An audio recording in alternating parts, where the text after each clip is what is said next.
मैं तेरी स्तुति करूंगा, विश्वास योग्य मेरे प्रभु।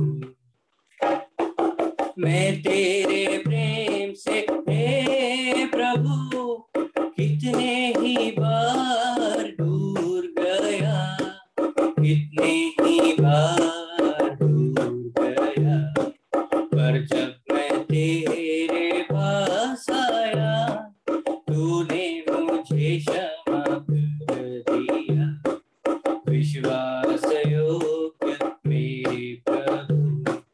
मैं तेरी स्तुति करूंगा, मैं तेरी स्तुति करूंगा, विश्वास योग्य मेरे प्रभु। तू मेरा सच्चा साक्षी बना, विश्वास योग्य प्रभु तू, विश्वास योग्य प्रभु तू। सनातन का मेरा प्रभु, मैं तेरी स्तुति करूंगा, विश्वास योग्य मेरे प्रभु। मैं तेरी स्तुति करूंगा, मैं तेरी स्तुति करूंगा, विश्वास योग्य मेरे प्रभु।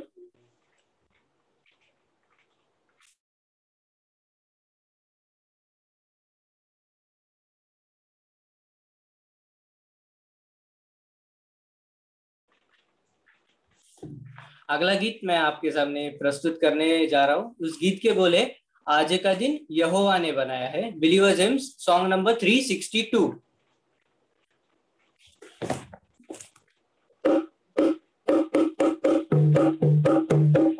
आज का दिन यहोवा ने बनाया है, हम उसमें आनंदित हो, आनंदित हो। आज का दिन यहोवा ने बनाया है, हम उसमें आनंदित हो, आनंदित हो। प्रभु को महिमा मिले, चाहे हो मेरा अपमान, वह बढ़े मैं घटूं, रहे इसी का ध्यान।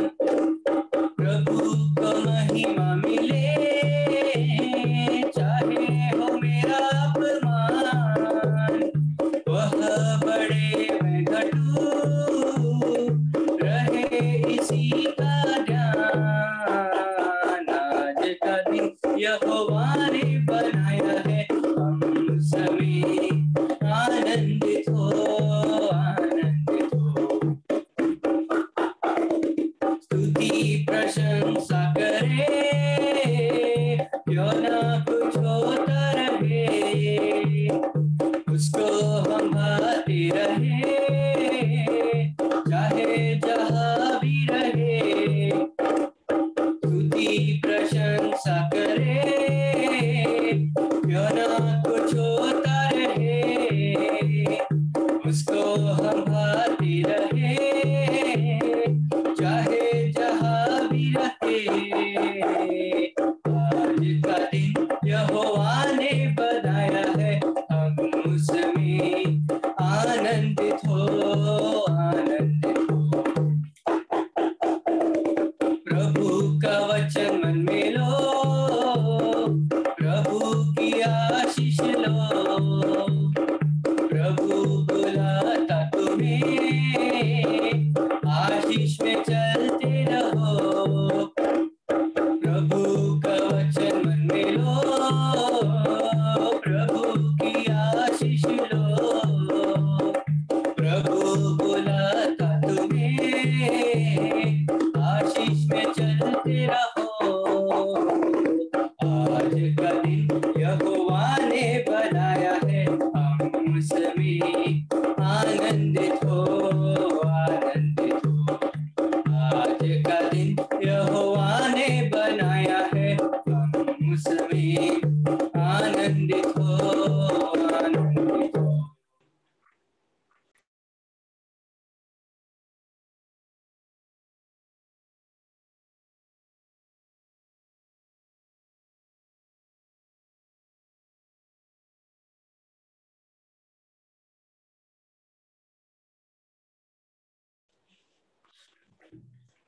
अगला गीत आपके सामने प्रस्तुत करने जा रहा हूँ। गीत के बोल है, बोलो जय मिलकर जय, बोलो जय यीशु की जय।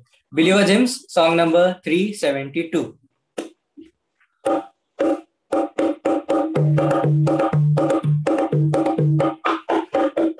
बोलो जय मिलकर जय, बोलो जय यीशु की जय, बोलो जय मिलकर जय, बोलो जय यीशु की जय, बोलो जय मिलकर जय, बोलो जय यीशु की जय, बोलो जय मिलकर जय, बोलो जय यीशु की जय, बोलो जय जय जय।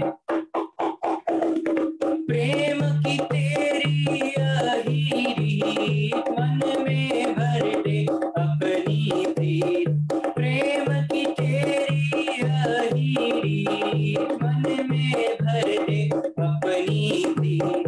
तेरे प्रेम के गाए गीत, तेरे प्रेम के गाए गीत, बोलो जय मिलकर जय, बोलो जय यीशु की जय, बोलो जय मिलकर जय, बोलो जय यीशु की जय, बोलो जय मिलकर जय, बोलो जय यीशु की जय, बोलो जय मिलकर जय, बोलो जय यीशु की जय, बोलो जय जय जय। क्रूस पर अपना खून बहा, मुझ पापी को दी शिफा, क्रूस पर अपना खून बहा, मुझ पापी को दी शिफा। मन मेरे तू बोल सदा, मन मेरे तू बोल सदा, बोलो जय मिलकर जय, बोलो जय यीशु की जय, बोलो जय मिलकर जय, बोलो जय यीशु की जय, बोलो जय मिलकर जय, बोलो जय यीशु की जय, बोलो जय मिलकर जय, बोलो जय यीशु की जय, बोलो जय जय जय। तेरी कुदरत की यह शान, खुद ही दाता खुद ही दान, तेरी कुदरत की यह शान, खुद ही दाता खुद ही दान। पूरे कर बन के अरमान, पूरे कर बन के अरमान, बोलो जय मिलकर जय, बोलो जय यीशु की जय, बोलो जय मिलकर जय, बोलो जय यीशु की जय, बोलो जय मिलकर जय, बोलो जय यीशु की जय, बोलो जय मिलकर जय, बोलो जय यीशु की जय, बोलो जय जय जय। खिदमत अपनी ले मुझसे, इस मंदिर में तू ही बसे, खिदमत अपनी ले मुझसे, इस मंदिर में तू ही बसे। दिल में तेरा नाम रहे, दिल में तेरा नाम रहे, बोलो जय मिलकर जय, बोलो जय यीशु की जय, बोलो जय मिलकर जय, बोलो जय यीशु की जय, बोलो जय मिलकर जय, बोलो जय यीशु की जय, बोलो जय मिलकर जय, बोलो जय यीशु की जय, बोलो जय जय जय, बोलो जय जय जय, बोलो जय जय जय। धन्यवाद, शुक्रिया।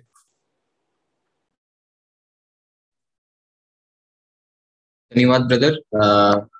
परमेश्वर इस जुबान को और इस्तेमाल करने पाए, इसे हम प्रार्थना में याद करेंगे कि अच्छी तरह से अपना टैलेंट को दर्शाते हुए गाया है। धन्यवाद है ब्रदर अनुरुद्ध। और एक और बार जैसे कि मैंने बोला, आगे का 3 वीक हम एफेसियन का पत्री 4 अध्याय से हम क्लास लेने वाले हैं। और डॉक्टर वर्गीस जॉन केरल से हमारे बीच में है। वो जाने माने टीचर है और उनके लिए हम प्रार्थना में याद करेंगे आज और आने वाले सप्ताह में वो हमारे बीच में क्लास लेंगे। तब परमेश्वर की आत्मा की भरपूरी से वो हमारे बीच में क्लास लेने पाए और हम सुनने वाले उसको ध्यान से सुने और उसको हमारे जीवनों में लागू करें। I thank all the believers who joined with us from Kerala. Dr. Verghese John uncle will be taking 3 classes among us from the book of Ephesians chapter 4, and let's sit prayerfully before God so that God may lead him through his Spirit, so that he may bring the word of God rightly before us, and we hearers may respond to the word by applying it to our lives.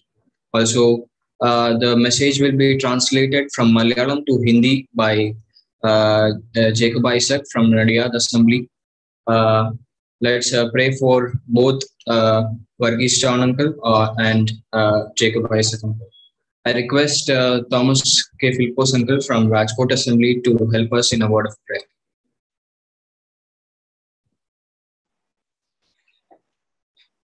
आइए हम प्रार्थना करें। हमारा प्रेमी और अनुग्रहकारी स्वर्गीय पिता, आपका चरणों में शाम का समय में हम प्रार्थना के साथ प्रभु जी आपका वचन सीखने से आयोजित ये मीटिंग में शामिल हुआ प्रिय विश्वासियों के लिए धन्यवाद देते हैं। देश विदेश में से हमारे बीच में आए हुए आपका लोगों के लिए हम बहुत धन्यवाद देते हैं प्रभु। प्रिय वर्गीस जॉन ब्रदर के लिए भी हम मलयालम में एफेसियों का पत्र 4 अध्याय में से हमको सिखाएंगे और उसका जो भाषण उनको के लिए जैकब ब्रदर को आप कृपा दीजिए प्रभु जी। मीडिया में कोई मिस्टेक कोई तकलीफ ना आवे, हम अच्छी तरह आज का मीटिंग अटेंड कर सके, इसके लिए हम प्रार्थना करता है प्रभु। आपका वायदा के अनुसार आप हमारे बीच में उपस्थित प्रभु है, आपकी आशीष के लिए धन्यवाद। आज का मीटिंग को आपका हाथों में सौंपता है प्रभु, शुरू से अंतिम तक अच्छी तरह आज आत्मा से नियंत्रण होते हुए आज का बाइबल स्टडी हम हमारा जीवन में बहुत प्रभु आशीष बने, ये हमारा प्रार्थना है। प्रभु का दास लोग गुजरात से और बाहर का स्टेट में से सब जो जोड़ा हुए हैं, सबको हम स्वागत करके आपका चरणों में हम प्रार्थना के साथ आने वाला समय वचन सुनने के लिए हम बैठते हैं प्रभु। हमारे आज का मीटिंग को आप नियंत्रित करना, आशीष करना, हमारा मुक्तिदाता यीशु मसीह का पवित्र नाम में सुनो और ग्रहण करो हमारा पिताजी, आमीन।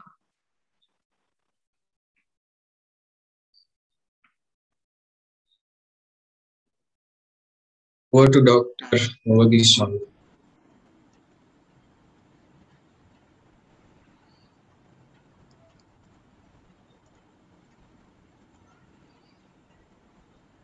Just a minute.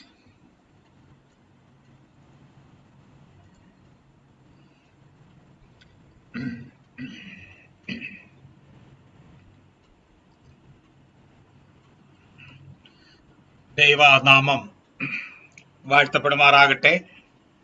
प्रभु की ഇന്ന് രാത്രിയിൽ രാജ്കോട്ട് ബ്രദർ അസംബ്ലിയുടെ ഈ ബൈബിൾ സ്റ്റഡി പ്രോഗ്രാമിൽ സംബന്ധിക്കുവാൻ എനിക്കും സാവകാശം തന്ന ദൈവത്തിന് എല്ലാ സ്തുതിയും മഹത്വവും ഞാൻ ആദ്യമേ अर्पिക്കുന്നു. प्रभु के नाम की महिमा हो। और आज की शाम परमेश्वर के वचन को बांटने के लिए राजकोट कलीसिया के द्वारा जो अवसर मिला, मैं प्रभु को धन्यवाद करता हूँ। ആദ്യമായിട്ടാണ് രാജ്കോട്ട് അസംബ്ലിയുടെ ഒരു മീറ്റിംഗിൽ ഞാൻ സംബന്ധിക്കുന്നത്. ഇന്ന് ഈ വചന ശുശ്രൂഷയ്ക്കായിട്ട് എന്നെ ക്ഷണിച്ച സുവിശേഷകൻ ഡേവിഡ് പി ഐസക്കിനോടുള്ള നന്ദിയെയും ഞാൻ ആദ്യമേ പ്രകാശിപ്പിക്കുന്നു. मुझे पहली बार राजकोट कलीसिया में इस प्रकार परमेश्वर के वचन को बांटने के लिए जो अवसर मिला है, मैं प्रभु के दास डेविड पी आइसक ब्रदर को धन्यवाद देता हूँ। നമ്മുടെ മുമ്പിലുള്ള സമയം തക്കത്തിൽ വിനിയോഗിക്കേണ്ടത് ആവശ്യമാണ്. അതുകൊണ്ട് അധികം മുഖവര കൂടാതെ ഞാൻ വിഷയത്തിലേക്ക് പ്രവേശിക്കുകയാണ്. हमारे पास समय ज्यादा नहीं है, कम समय के अंदर प्रभु के वचन में प्रवेश करने के लिए मैं चाहता हूँ।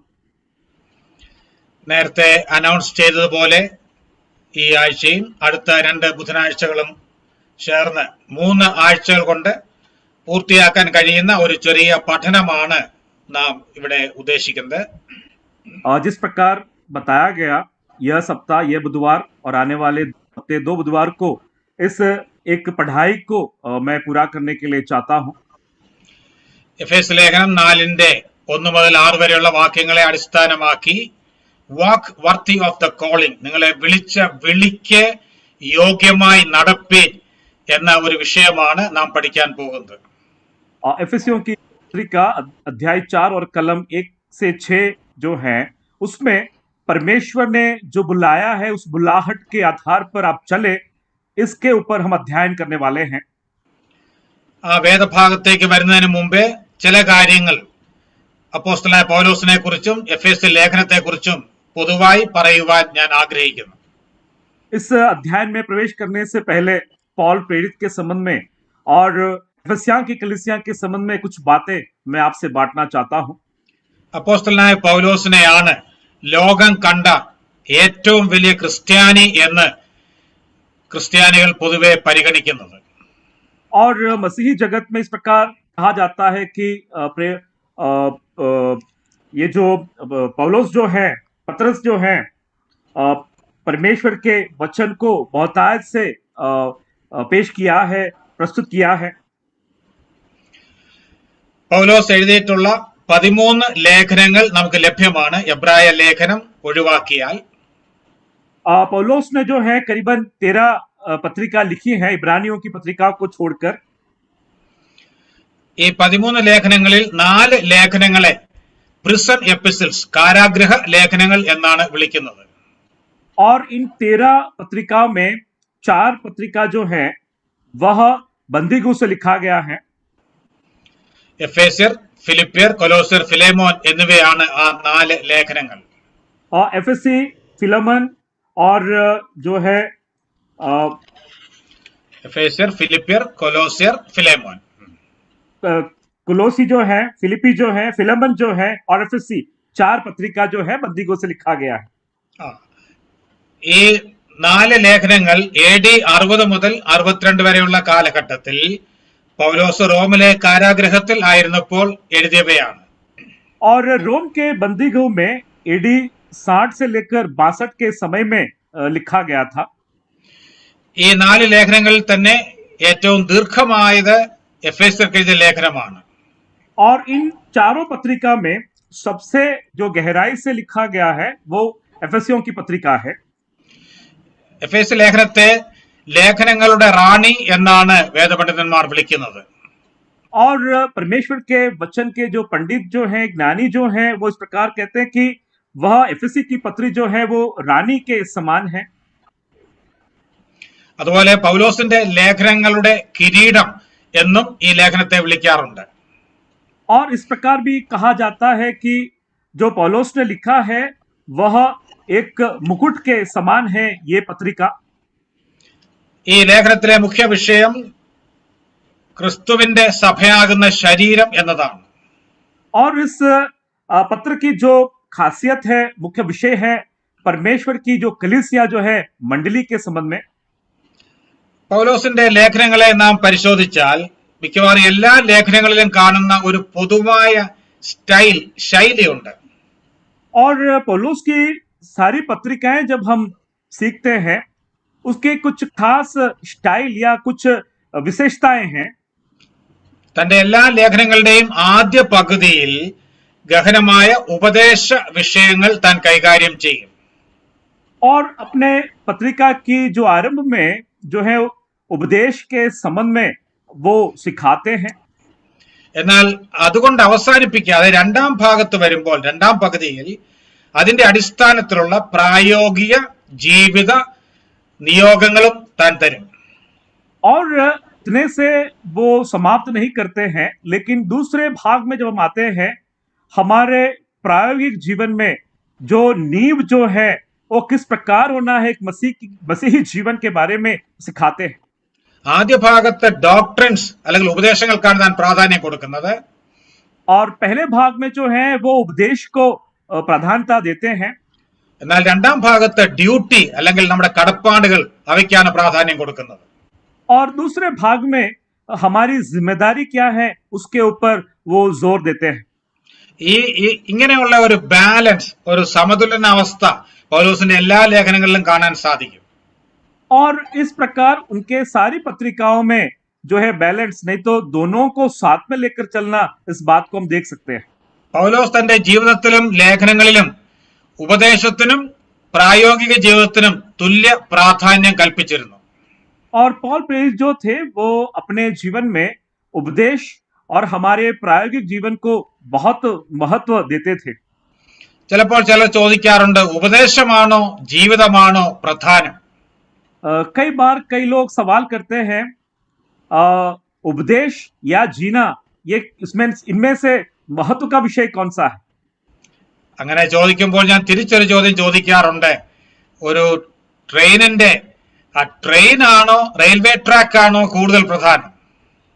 जब ऐसे सवाल कोई करते हैं तो मैं एक सवाल सामने करता हूं कि जब एक रेलगाड़ी है, रेलगाड़ी महत्व का है या उसके जो रेल पटरियां जो बिछाया हुआ है वो महत्व का है? അല്ലെങ്കിൽ ഒരു തയ്യൽക്കാരനോട് ചോദിക്കുക, സൂചിയാണോ നൂലാണോ കൂടുതൽ പ്രധാനം? जो सिलाई का काम करते हैं उनको हम पूछ सकते हैं, जो सोई जो है वो महत्व का है या उसमें जो धागा जो डोरी जब डाली जाती है सिलाई के लिए वो महत्व का है? ഈ ചോദ്യങ്ങളുടെ ഉത്തരം നമുക്കറിയാം, ഇവ രണ്ടും തുല്യ പ്രാധാന്യം ഉള്ളതാണ്. इस सवाल का उत्तर हम जानते हैं कि दोनों जो है महत्व का विषय है. എന്ന് പറഞ്ഞതുപോലെ ഉപദേശവും ജീവിതവും അവയ്ക്ക് തുല്യ പ്രാധാന്യം വേദപുസ്തകം കൽപ്പിക്കുന്നു. നാമും അങ്ങനെ തന്നെ അത് കൊടുക്കണം. पवित्र शास्त्र जो महत्व देते हैं, हमारा जो उपदेश, परमेश्वर के वचन का उपदेश और हमारा जीवन, इस प्रकार हमें भी उसको महत्व देना है. പലപ്പോഴും ക്രൈസ്തവ ലോകത്തിൽ കാണുന്ന ഒരു തെറ്റ് എന്താണെന്ന് ചോദിച്ചാൽ, ചിലർ ഉപദേശങ്ങൾക്ക് വലിയ പ്രാധാന്യം കൽപ്പിക്കും, ജീവിതത്തെ അവഗണിക്കും. मसीही जगत में जो गलतियां जो करते हैं वो इस प्रकार से है, वो उपदेश को महत्व देते हैं और जीवन को महत्व नहीं देते हैं. എന്നാൽ മറ്റു ചിലർ പറയും, ഉപദേശം എങ്ങനെയായാലും കുഴപ്പമില്ല, ജീവിതം ശരിയായാൽ മതി എന്ന്. लेकिन कुछ लोग कहते हैं कि उपदेश ठीक है, चलो हम चला लेंगे, लेकिन हमारा जीवन सही होना चाहिए. പ്രിയപ്പെട്ടവരെ, മനസ്സിലാക്കുക, ഇത് രണ്ടും തെറ്റായ ചിന്താഗതികളാണ്. प्रियो, इस बात को आप समझ लेना, दोनों जो विषय जो है वो गलत बात है. പലപ്പോഴും ബ്രദറൻ വിശ്വാസികളായ നാം ഉപദേശങ്ങൾക്ക് വലിയ പ്രാധാന്യം കൽപ്പിക്കുന്നവരാണ്. അത് നല്ലത് തന്നെയാണ്. हम जो ब्रदरन विश्वासी जन जो है वो उपदेश को हम ज्यादा प्राधान्यता देते हैं. പക്ഷെ പലപ്പോഴും അതിന് അമിത പ്രാധാന്യം കൽപ്പിച്ച് അതിന്റെ പ്രായോഗിക വശത്തെ അവഗണിക്കുന്നവരല്ലേ നാം എന്ന് നാം ആത്മപരിശോധന നടത്തണം. हम अपने आप को जांचना चाहिए कि कई दफा उस बात को हम ज्यादा महत्व ना देते हुए हमारे प्रायोगिक जीवन को भी हम महत्व नहीं देते हैं. പലപ്പോഴും നമ്മെക്കുറിച്ച് മറ്റുള്ളവർ പറയുന്ന ഒരു ആരോപണം ഇതാണ്, നിങ്ങളുടെ ഉപദേശം കൊള്ളാം, നിങ്ങൾ തിയറിയിൽ ഫുൾ മാർക്ക് വാങ്ങിക്കും, എന്നാൽ പ്രാക്ടിക്കലിലാണ് നിങ്ങൾ 0 വാങ്ങിക്കുന്നത്. कई दफा कई बार लोग कहते हैं कि आप जो उपदेश के संबंध में आपको 100 में से 100 मार्क मिलते हैं, लेकिन प्रायोगिक जीवन में आप ठोकर खाते हैं. ഞാൻ ഇങ്ങനെ ഒരു സംഭവ കഥ കേട്ടിട്ടുണ്ട്. ഇവിടെ നടന്നതല്ല, ഇംഗ്ലണ്ടിൽ നടന്ന ഒരു സംഭവം. इंग्लैंड में जो एक घटना घटी वो मैंने सुना था. അവിടെ ഒരു മനുഷ്യനുണ്ടായിരുന്നു. അദ്ദേഹം തന്റെ സുഹൃത്തുക്കളൊക്കെ തന്റെ ചുറ്റും കൂടുമ്പോൾ പറയും, ഞാനൊരു ബഹുഭാഷ പണ്ഡിതനാണ്. എന്ന് പറഞ്ഞാൽ എനിക്ക് പല ഭാഷകൾ കൈകാര്യം ചെയ്യാൻ അറിയാം. एक व्यक्ति जब अपने मित्र जब सब इकट्ठे होते थे, उनके मध्य में वो कहते थे कि मैं बहुत सारी भाषाओं को अच्छी तरह से जानता हूं. എന്നിട്ട് അതിന്റെ ഉദാഹരണമായിട്ട് അദ്ദേഹം പറയും, ഹോഴ്സ്, കുതിര എന്ന വാക്ക് 9 ഭാഷകളിൽ പറയാൻ എനിക്ക് അറിയാം. और उस जो उदाहरण के तौर पर वो कहते हैं कि घोड़ा, हॉर्स, और उसको मैं 9 भाषा में कह सकता हूं. എന്നിട്ട് അദ്ദേഹം അത് പറഞ്ഞു കേൾപ്പിക്കും. और वो उनको सुनाते भी हैं. എന്നാൽ ആ കഥ പറയുന്നത് കുറെ നാൾ കഴിഞ്ഞപ്പോൾ ഇദ്ദേഹത്തിന് ഒരു കുതിരയെ വാങ്ങിക്കേണ്ട ആവശ്യം വന്നു. और ये कहानी इस प्रकार आगे बढ़ती है कि समय बीतने पर इनको एक घोड़ा खरीदने का एक अवसर हुआ. അതിനുവേണ്ടി താൻ മാർക്കറ്റിൽ പോയി കുതിരയാണെന്ന് തെറ്റിദ്ധരിച്ച് ഒരു കഴുതയും വാങ്ങിച്ചുകൊണ്ട് വന്നു എന്നാണ് പറയുന്നത്. और कहते हैं कि वह बाजार में गए और जो घोड़ा है उसको समझकर उन्होंने गधे को खरीद लिया. വാസ്തവത്തിൽ ഇത് നമ്മുടെ ഒരു ചിത്രമല്ലേ? സ്നേഹത്തെ കുറിച്ച് പറയാൻ തുടങ്ങിയാൽ ഉടനെ നാം പറയും അഗപ്പെ എന്നാണ് ഗ്രീക്ക് വാക്ക്.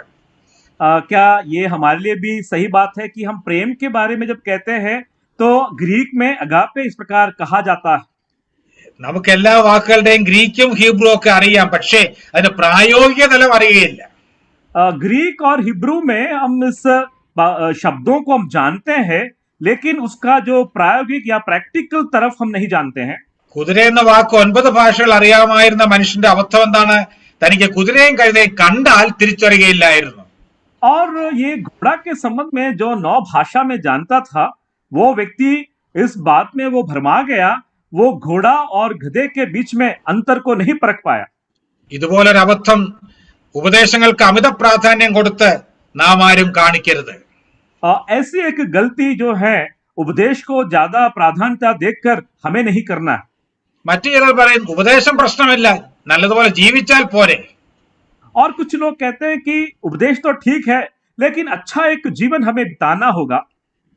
പ്രിയപ്പെട്ടവരെ, അതും തെറ്റായ ഒരു ചിന്താഗതിയാണ്. और प्रियो, वो भी एक गलत विचार है. ശരിയായ ഉപദേശത്തിൽ നിന്നാണ് ശരിയായ ക്രിസ്തീയ ജീവിതം ഉണ്ടാകുന്നത്.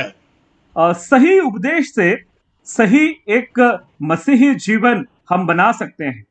ഉപദേശങ്ങൾ എന്ന് പറയുന്നത് ഒരു കെട്ടിടത്തിന്റെ ഫൗണ്ടേഷൻ, അടിസ്ഥാനം പോലെയാണ്. उपदेश जो है एक मकान के नींव के समान है. ജീവിതം എന്ന് പറയുന്നത് കെട്ടിടത്തിന്റെ സൂപ്പർ സ്ട്രക്ചർ, അല്ലെങ്കിൽ മുകളിൽ കാണുന്ന മേൽപ്പണി പോലെയാണ്. और हमारा जीवन जो है वो एक मकान का बाह्य स्वरूप, जो सुंदरता है, उनके समान है.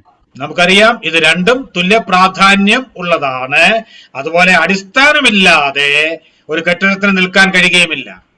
हम जानते हैं कि दोनों महत्व का है और नींव के बगैर कोई मकान हम खड़ा नहीं कर सकते हैं. അതുകൊണ്ട് വരുന്ന ദിവസങ്ങളിൽ നമുക്ക് ഉപദേശത്തിനും ജീവിതത്തിനും തുല്യ പ്രാധാന്യം കൊടുക്കാം. आने वाले दिनों में हम उपदेश को और हमारे प्रायोगिक जीवन को हम महत्व दें. എഫേസ്യ ലേഖനം 4-ാം അധ്യായത്തിന്റെ 1 മുതൽ 3 വരെയുള്ള വാക്യങ്ങളാണ് ഇവിടെ സ്ക്രീനിൽ കാണിച്ചിരിക്കുന്നത്. एफेसियों की पत्रिका अध्याय 4 और कलम 1 से लेकर 3 हम स्क्रीन के ऊपर देखते हैं. വാസ്തവത്തിൽ ഇതിന്റെ 1-ാം വാക്യം മാത്രമേ ഇന്ന് ചിന്തിക്കുവാൻ നമുക്ക് സമയം കിട്ടുകയുള്ളൂ. आज जो है केवल हमें उसका कलम 1 ही हम मनन कर पाएंगे. ഞാൻ നേരത്തെ പറഞ്ഞു, പൗലോസിന്റെ ലേഖനങ്ങളിലൊക്കെ ആദ്യ ഭാഗം ആഴമേറിയ ഉപദേശ സത്യങ്ങളും രണ്ടാം ഭാഗം ജീവിത പ്രമാണങ്ങളുമാണ്. मैंने पहले ही बताया था कि पॉल प्रेरित की पत्रिका जो है उसमें पहला भाग उपदेश है और दूसरा भाग जो है वो प्रायोगिक जीवन के संबंध में है. ഈ വിഭജനം വളരെ കൃത്യമായി എഫേസ്യ ലേഖനത്തിൽ കാണാൻ സാധിക്കും. और इस जो 2 भाग को बहुत सुंदर तरीके से हम एफेसियों की पत्रिका में हम देख सकते हैं. എഫേസ്യ ലേഖനം 1-ാം അധ്യായം മുതൽ 3-ാം അധ്യായം വരെ വളരെ ഗഹനമായ ഉപദേശ വിഷയങ്ങളാണ് പൗലോസ് കൈകാര്യം ചെയ്യുന്നത്. एफेसियों की पत्रिका अध्याय 1 से लेकर 3 तक जो है उपदेश की बहुत गहराइयों का विचार वहां पर पेश किया गया है. അവിടെ പ്രത്യേകിച്ച് കൽപ്പനകളൊന്നും വിശ്വാസികൾക്ക് കൊടുക്കുന്നില്ല. वहां पर विश्वासियों के लिए कोई आज्ञाएं नहीं दी गई हैं. അതിനു പകരം വിശ്വാസിക്ക് ക്രിസ്തുവിൽ ഉള്ള സ്ഥാനം, പൊസിഷൻ, ബ്ലെസ്സിങ്സ്, അനുഗ്രഹങ്ങൾ അതൊക്കെയാണ് വിവരിക്കുന്നത്. और उसके बदले में एक विश्वासी के संबंध में उसको जो आशीषें हैं, जो वरदान जो है, उसके संबंध में वहां पर बताया गया है. 1-ാം അധ്യായത്തിൽ തന്നെ അനേകം അനുഗ്രഹങ്ങൾ എണ്ണി പറയുന്നുണ്ട്. और पहले अध्याय में बहुत सारे आशीषों के बारे में कहा गया है. 2-ാം അധ്യായത്തിലും 3-ാം അധ്യായത്തിലും അനേകം മർമ്മങ്ങൾ താൻ വിവരിക്കുന്നുണ്ട്. और दूसरा अध्याय और तीसरी अध्याय में अनेक गुप्त बातों को उन्होंने प्रकट की हैं. 4-ാം അധ്യായം വരുമ്പോൾ ആ സത്യങ്ങളെ, ഉപദേശ സത്യങ്ങളെ ജീവിതവുമായിട്ട് താൻ ബന്ധിപ്പിക്കാൻ ശ്രമിക്കുകയാണ്. अध्याय 4 में जब आते हैं वहां पर उस उपदेश को अपने जीवन के साथ मेल में किस प्रकार लाए उसको प्रकट करते हैं.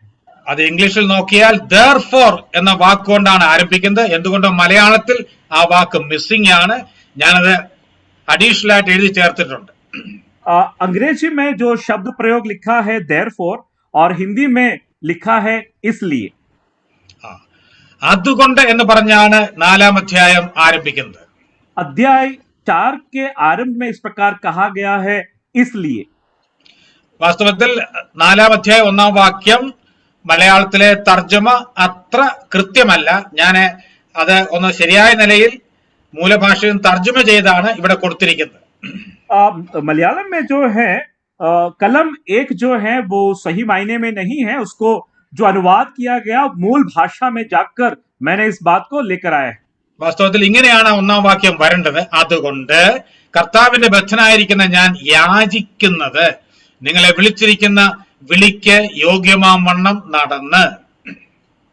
कलम 1 में इस प्रकार लिखा है इसलिए मैं जो प्रभु में बंदी हूं तुम में से विनती करता हूं कि जिस बुलाहट से तुम बुलाए गए थे उसके योग्य चाल चलो. യെസ്, മലയാളത്തിൽ നടന്ന് അല്ലെ എന്നുള്ള വാക്ക് നടക്കുക എന്നുള്ള വാക്ക് 2-ാം വാക്യത്തിലാണ്. വാസ്തവത്തിൽ അത് 1-ാം വാക്യത്തിൽ വരേണ്ടതാണ്. ये जो चाल चलो ये मलयालम में दूसरे कलम में है. वो सही मायने में पहले कलम में आना चाहिए. ഇന്ന് ഈ 1-ാം വാക്യത്തിന്റെ ഓരോ വാക്കും അല്പാൽപ്പം വിശദീകരിച്ച് പോകുവാൻ ഞാൻ ആഗ്രഹിക്കുന്നു. मैं चाहता हूं कि कलम 1 में जो है कुछ बातों को हम गहराई से हम सीखें. അതുകൊണ്ട് എന്ന് പറയുമ്പോൾ ഒരു ചോദ്യം ഉദിക്കും, എന്തുകൊണ്ട് അല്ലെങ്കിൽ ഏതുകൊണ്ട്?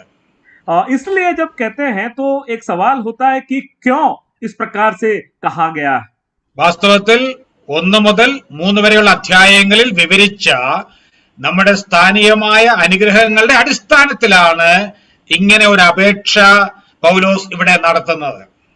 पॉल प्रेरित जो है ऐसी एक अपेक्षा करते हैं कि अध्याय 1 से लेकर 3 तक की जो उपदेश जो है उसके संबंध में आप इस प्रकार बात को समझिए, जानिए. 1-ാം അധ്യായത്തിൽ പൗലോസ് എഴുതുന്നു, ദൈവം നമ്മെ ക്രിസ്തുവിൽ തെരഞ്ഞെടുത്തു, നമ്മെ മുൻനിയമിച്ചു, ദത്തെടുത്തു. पहले अध्याय में कहते हैं कि परमेश्वर ने हमें चुन लिया, हमें जो है दत्तक ले लिया. അതിക്രമങ്ങളുടെ മോചനം എന്ന വീണ്ടെടുപ്പ് തന്നു. അതുപോലെ തന്നെ പരിശുദ്ധാത്മാവിനെ നമുക്ക് തന്നിരിക്കുന്നു, നമ്മെ സമീപസ്ഥരാക്കി. हमें छुटकारा दिया, हमें जो है उनके करीब लाए, पवित्र आत्मा दिया गया. അതുപോലെ 2-ാം അധ്യായത്തിൽ പറയുന്നുണ്ട് നമ്മെ കൂട്ടവകാശികളാക്കി, പിന്നെ ദൈവത്തിന്റെ ഭവനക്കാരാക്കി, വിശുദ്ധന്മാരുടെ സഹപൗരന്മാരാക്കി. अध्याय 2 में कहते हैं कि हमें उनके साथ सहभागी बनाया, उनके साथ हमें सहविश्वासी बनाया. 1-ന്റെ 3-ൽ ഒരു ഇതെല്ലാം കൂടെ ചേർത്ത ഒരു പ്രയോഗം നാം കാണുന്നു. സ്വർഗത്തിലെ സകല ആത്മീയ അനുഗ്രഹത്താലും നമ്മെ ക്രിസ്തുവിൽ അനുഗ്രഹിച്ചിരിക്കുകയാണ്. अध्याय 1 और कलम 3 में कहते हैं हमें मसीह में स्वर्गीय स्थानों में सब प्रकार की आत्मिक आशीषें दी गई हैं.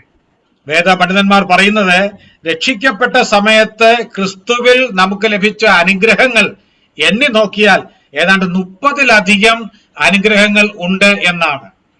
परमेश्वर के वचन के जो पंडित जो हैं वो कहते हैं कि हम उद्धार जब पाते हैं करीबन हमें 30 प्रकार के जो है आशीषों से हमें आशीषित किया जाता है. അപ്പോൾ പൗലോസ് പറയുന്നതിന്റെ സാരം ഇതാണ്, ദൈവം ഇത്രയധികം അനുഗ്രഹങ്ങൾ പാപികളായിരുന്ന നമുക്ക് കേവലം കൃപയാൽ ക്രിസ്തുവിലുള്ള വിശ്വാസത്താൽ തന്നിരിക്കുകയാണ്.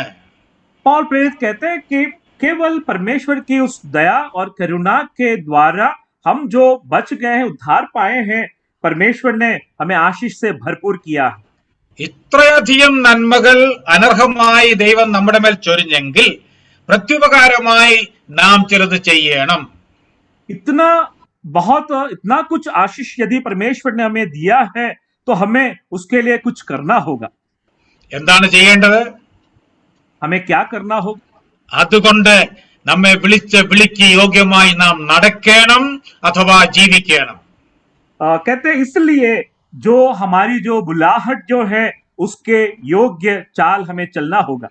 4-ാം അധ്യായത്തിന്റെ 1-ാം വാക്യത്തിൽ വിളിക്ക് യോഗ്യമായി നടപ്പീനെന്ന് പറഞ്ഞിട്ട് തുടർന്നുള്ള വാക്യങ്ങളിലും തുടർന്നുള്ള അധ്യായങ്ങളിലും പല തരത്തിലുള്ള നടപ്പുകളെ കുറിച്ച് പൗലോസ് പറയുന്നുണ്ട്. अध्याय 1 और कलम 4 में जिस प्रकार कहते हैं कि जो बुलाहट से तुम्हें बुलाया गया है उसके योग्य चाल चलना, अध्याय 4 और आगे के अध्यायों में अनेक प्रकार के चाल के संबंध में कहा गया है। ഇതേ അധ്യായത്തിന്റെ 3-ാം വാക്യത്തിൽ ഐക്യതയിൽ നടപ്പീൻ എന്ന ആഹ്വാനം കാണാൻ സാധിക്കും. यही अध्याय और कलम 3 में कहते हैं कि एकता के बंधन में आप चलो। അതിന്റെ വിശദീകരണമാണ് 16-ാം വാക്യം വരെ കാണുന്നത്. और उसका स्पष्टीकरण जो है वह 16वें पद तक हम देखते हैं. 17 മുതൽ 32 വരെയുള്ള വാക്യങ്ങളുടെ ചുരുക്കം എന്ന് പറയുന്നത് വിശുദ്ധിയിൽ നടക്കുക. और कलम 17 से लेकर 32 तक की आयत में कहते हैं कि हम जो है पवित्रता के साथ हम चलें. 5-ാം അധ്യായം വരുമ്പോൾ സ്നേഹത്തിൽ നടപ്പീൻ. अध्याय 5 में जब हम आते हैं वहां पर कहा गया है कि प्रेम में चलो. വെളിച്ചത്തിൽ നടപ്പീൻ. और उजियाले में, प्रकाश में चलो. ജ്ഞാനത്തിൽ നടപ്പീൻ. ज्ञान में चलिए. ഇങ്ങനെയുള്ള അനേക കൽപ്പനകൾ 5-ാം അധ്യായത്തിലും കാണാൻ സാധിക്കും. ऐसे अनेक आज्ञाएं जो हैं अध्याय 5 में हम देख सकते हैं. ശ്രദ്ധിക്കുക, ആദ്യത്തെ 3 അധ്യായങ്ങളിൽ ഗഹനങ്ങളായ നമുക്ക് ലഭിച്ച അനുഗ്രഹങ്ങളുടെ വിശദീകരണം തന്നിട്ട് 4-ാം അധ്യായം മുതൽ നടപ്പിന്റെ ഒരു ഘോഷയാത്രയാണ്, പ്രൊസഷനാണ് കാണുന്നത്. अध्याय 1 से लेकर 3 तक में जो है उपदेश के बारे में, वरदानों के बारे में हम सीखते हैं. और अध्याय 4 से लेकर जब हम पढ़ते हैं वहां पर उसके योग्य चाल, हमें किस प्रकार चलना है उसके संबंध में कहते हैं. എന്തുകൊണ്ട് നടക്കണം? ഉത്തരം, ക്രിസ്തു നമ്മെ സ്നേഹിച്ചു. ഇത്രയധികം അനുഗ്രഹങ്ങൾ ക്രിസ്തുവിൽ നമുക്ക് ലഭിച്ചിരിക്കുന്നത് കൊണ്ട് നാം ക്രിസ്തുവിന് യോഗ്യമായി നടക്കണം. हमें क्यों चलना है? क्योंकि प्रभु यीशु मसीह ने हमें प्रेम किया है, इसलिए उसके योग्यता के अनुसार हमें चलना है. രണ്ടാമത്തെ വാക്ക്, കർത്താവിന്റെ ബദ്ധനായിരിക്കുന്ന ഞാൻ, അല്ലെങ്കിൽ കർത്തൃസേവ നിമിത്തം ബദ്ധനായിരിക്കുന്ന ഞാൻ. और दूसरी बात कहते हैं कि मैं जो है परमेश्वर के बंधन में हूं, जो उनका सेवक जो हूं, दास जो हूं. പൗലോസ് ഇപ്പോൾ കാരാഗൃഹത്തിലാണ്. അതിന്റെ സൂചന ഈ വാക്യത്തിലുണ്ട്. यहाँ पर एक बात कहा गया है कि वह एक बंदी है और कैद खाने में है. എന്നാൽ ശ്രദ്ധിക്കുക, എന്താണ് പൗലോസ് പറയുന്നത്? ഞാന് റോമ ഗവൺമെന്റിന്റെ പ്രിസണർ അല്ലെ ബന്ധനസ്ഥനാണെന്നല്ല, കർത്താവിന്റെ ബദ്ധനാണ്. पॉल प्रेरित कहते हैं कि मैं रोमियों के बंधन में नहीं, लेकिन मैं परमेश्वर का एक बंदी हूं. നീറോ കൈസർ എന്നെ പിടിച്ച് ജയിലിലിട്ടു എന്നല്ല പറയുന്നത്, ഞാൻ ക്രിസ്തു നിമിത്തം ബദ്ധനാണ്. नीरो क्रिस्तु जो है वो मुझे बंधन में डाला, ऐसा नहीं, लेकिन मैं मसीह में एक बंदी हूं. എന്താണ് പൗലോസ് പറയുന്നതിന്റെ താല്പര്യം? पॉल प्रेरित कहने के पीछे का अर्थ क्या है? പൗലോസിന്റെ ജീവിതം നാം നോക്കിയാൽ തന്റെ ജീവിതത്തിന്റെ ആപ്തവാക്യം എന്ന് പറയുന്നത് ഫിലിപ്പിയർ 1:21 ഇവിടെ കാണിച്ചിട്ടില്ല. നമുക്കറിയാം, എനിക്ക് ജീവിക്കുന്നത് ക്രിസ്തു. फिलिपियों की पत्री का अध्याय 1 और 21वें आयत में कहते हैं पॉल प्रेरित का मुख्य आधार जो है, मुझे जीवित रहना मसीह है. Paul led a Christ-centered life. ഒരു ക്രിസ്തുവിൽ കേന്ദ്രീകൃതമായ ജീവിതമാണ് പൗലോസ് എപ്പോഴും നയിച്ചിരുന്നത്. पॉल प्रेरित जो थे वह मसीह को केंद्रित करते अपने जीवन को बिताते थे. ഉദാഹരണത്തിന് എഫേസ്യർ 1:1-2 വാക്യങ്ങൾ ശ്രദ്ധിക്കുക. उदाहरण के तौर पर एफेसियों की पत्रिका उसका अध्याय 1 और कलम 1, 2, 3 हम देखें. അവിടെ ക്രിസ്തു യേശു എന്നുള്ള വാക്ക് ആവർത്തിച്ച് 3 പ്രാവശ്യം വരുന്നുണ്ട്. मसीह यीशु जो शब्द प्रयोग है करीबन 3 दफा लिखा गया है. പൗലോസ് പറയുന്നു, ഞാൻ ക്രിസ്തുവേശുവിന്റെ അപ്പോസ്തലനാണ്. पॉल प्रेरित कहते हैं कि मैं मसीह यीशु का प्रेरित हूं. എഫേസോസിലെ സഭ ക്രിസ്തുവേശുവിൽ വിശ്വാസികളാണ്. एफेसियों की जो कलीसिया जो है मसीह यीशु में विश्वासी जन है. മാത്രമല്ല, യേശു ക്രിസ്തുവിങ്കിൽ നിന്ന് നിങ്ങൾക്ക് കൃപയും സമാധാനം ഉണ്ടാകട്ടെ. और मसीह यीशु में जो है आपको शांति मिले. എല്ലാ കാര്യങ്ങളെയും ക്രിസ്തുവുമായിട്ട് ബന്ധിപ്പിച്ചു പറയുന്നതിൽ പൗലോസ് വളരെ ശ്രദ്ധിച്ചിരുന്നു. और पॉल प्रेरित इस बात को बहुत ध्यान देते थे, हर एक बात मसीह के साथ जोड़कर वो कहते थे. അതുകൊണ്ടാണ് പൗലോസ് പറയുന്നത്, ഞാൻ ക്രിസ്തുവിന്റെ ബദ്ധനായിട്ട് ഇപ്പോൾ കഴിയുന്നു. इसलिए पॉल प्रेरित कहते हैं कि मैं प्रभु यीशु मसीह का बंदी हूं. ഒരു എഴുത്തുകാരൻ ഇങ്ങനെ എഴുതിയിട്ടുണ്ട്, ഒരു രാജാവ് തന്റെ കിരീടത്തിൽ പ്രശംസിക്കുന്നതിനേക്കാൾ ക്രിസ്തുവിന് വേണ്ടിയുള്ള ബന്ധനങ്ങളിൽ പൗലോസ് പ്രശംസിച്ചിരുന്നു. इस प्रकार एक लेखक ने कहा है, जैसा एक राजा अपने मुकुट को लेकर जो प्रशंसा करते हैं, पौल प्रेरित प्रभु यीशु मसीह के संबंध में बहुत ही अपने आप को ऊंचा समझते थे. ഞാൻ ക്രിസ്തുവിന്റെ ബദ്ധനാണെന്ന് പറയുമ്പോൾ അത് ദുഃഖത്തോടെയല്ല പറയുന്നത്, വലിയ അഭിമാനത്തോടെയും ആവേശത്തോടെയുമാണ് പറയുന്നത്. और बहुत उत्साह के साथ, अभिमान के साथ वो कहते हैं, मैं प्रभु का बंदी हूं. പ്രിയപ്പെട്ടവരെ, ഇന്ന് നമുക്ക് ക്രിസ്തുവിനെ കുറിച്ച് പറയുമ്പോൾ ഈ ഒരു അഭിമാനം തോന്നാറുണ്ടോ? प्रिय भाई और बहनों, कई दफा जो है हम मसीही हैं इस प्रकार कहने में कई बार हम संकोच करते हैं. ക്രിസ്തുവിനെ കുറിച്ചും ക്രൂശിനെ കുറിച്ചുമുള്ള ഒരു അഭിമാനം എല്ലാ വിശ്വാസികൾക്കും തോന്നണം. मसीह के संबंध में, क्रूस के संबंध में एक विश्वासी को हमेशा अभिमान करना है. രണ്ടാമത്തെ കാരണം, ഈ പ്രയോഗത്തിന്റെ പ്രസക്തി എന്താണെന്ന് ചോദിച്ചാൽ ശ്രദ്ധിക്കുക, പൗലോസ് ഇപ്പോൾ ക്രിസ്തുവിനെ പ്രസംഗിച്ച് ഇപ്പോൾ കാരാഗ്രഹത്തിലായിരിക്കുകയാണ്. दूसरी जो खास बात यहाँ पर पौलोस के संबंध में कहते हैं कि अभी जो है इस समय पौल प्रेरित बंदीखाने में है. എന്ന് പറഞ്ഞാൽ അതിനുവേണ്ടി താൻ വില കൊടുത്തു, അതിന്റെ ഫലമായിട്ടാണ് കാരാഗ്രഹത്തിൽ അടയ്ക്കപ്പെട്ടത്. उसका अर्थ ये है कि उन्होंने जो कीमत दिया है उसके कारण अब वो कैद खाने में है.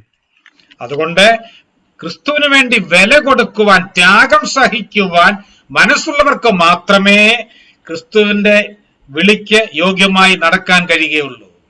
प्रभु यीशु मसीह के योग्य जो चाल वही चल सकते हैं जो सब कुछ त्याग दे और जो है अपने आप को वो समर्पित कर सके.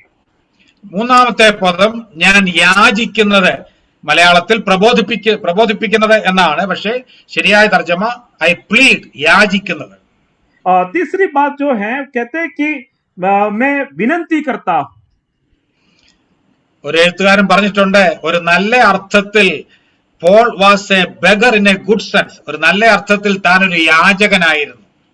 एक लेखक ने इस प्रकार कहा कि पॉल जो थे सही मायने में, सही अर्थ में वो ऐसे एक भिखारी या ऐसा एक व्यक्ति कह सकते हैं कि वो विनती करने वाला था. ഇവിടെ ഈ യാചിക്കാൻ തർജ്ജമ ചെയ്തിരിക്കുന്ന മൂലഭാഷയിലെ പദത്തിന്റെ അർത്ഥം സ്നേഹവായ്പോടെ ഒരാളിനെ അടുത്ത് വിളിച്ച് തോളിൽ കൈയിട്ട് ആ സ്നേഹത്തിൽ കഴിക്കുന്ന ഒരു നിർബന്ധം, അതാണ് അതിന്റെ അർത്ഥം.